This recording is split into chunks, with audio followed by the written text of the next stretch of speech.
तो आज का टॉपिक है हमारा मुगल शासन व्यवस्था। ठीक है, आज हम पढ़ने वाले हैं मुगल शासन व्यवस्था कैसी थी। ठीक है, मुगल शासन प्रणाली भारतीय तथा विदेशी प्रणालियों के सम्मिश्रण से बनी थी। ठीक है, भारतीय और विदेशी प्रणाली से। ठीक है, भारतीय वातावरण में यह अरबी फारसी प्रणाली थी। ठीक है, भारतीय वातावरण में यह अरबी फारसी प्रणाली थी। ठीक है, फारसी मुगल काल की राजभाषा थी तथा दरबार में इसे सर्वश्रेष्ठ स्थान प्राप्त था। ठीक है,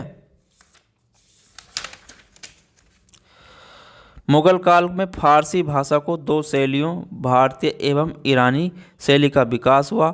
अबुल फजल भारतीय शैली का प्रवर्तक था। ठीक है, कौन? अबुल फजल। ठीक है, बाबर से लेकर औरंगजेब तक सभी मुगल शासकों ने फारसी और साहित्य भाषा को संरक्षण प्रदान किया। ठीक है,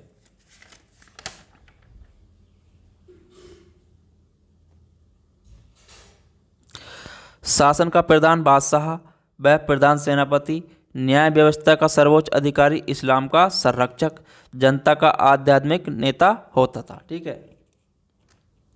अबुल फजल ने अकबरकालीन मुगल राजसभ सिद्धांत को स्पष्ट व्याख्या आईना-ए अकबरी में करी है। ठीक है, अबुल फजल ने अकबरकालीन मुगल राजतंत्र सिद्धांत की व्याख्या कायम करी है आईना-ए अकबरी में। ठीक है, बादशाह अकबर राजतंत्र को धर्म एवं संप्रदाय से ऊपर मानता था। ठीक है, उसने रूढ़िवादी इस्लामी सिद्धांत के स्थान पर सुलह कुल की नीति अपनाई। ठीक है, सुलह कुल की नीति अपनाई। ठीक है,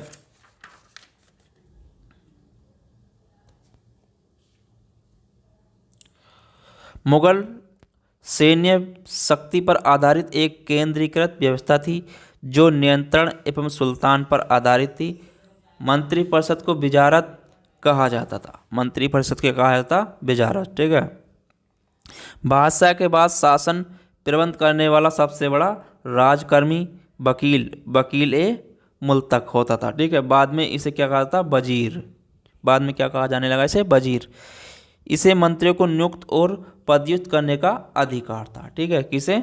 वजीर को। आर्थिक विषयों में दीवान या वित्त मंत्री बादशाह का प्रतिनिधि था।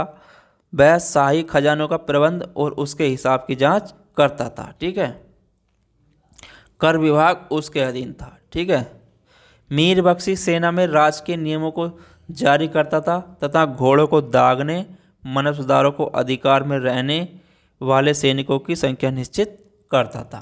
ठीक है, प्रधान काजी। अब बात करें प्रधान काजी क्या होता था। प्रधान न्यायाधीश होता था।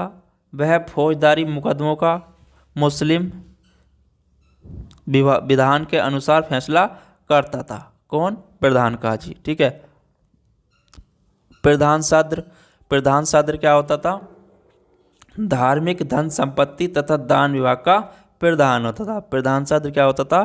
धार्मिक, धन संपत्ति, दान का विभाग का प्रधान होता था। ठीक है, बादशाह के परिवार, उसके महल और उसकी व्यक्तिगत और दैनिक आवश्यकताओं की पूर्ति देखभाल मीरे समा करता था। कौन करता था? मीरे समा। ठीक है, नगर के शासन का प्रमुख कोतवाल। नगर के शासन का प्रमुख कौन होता था?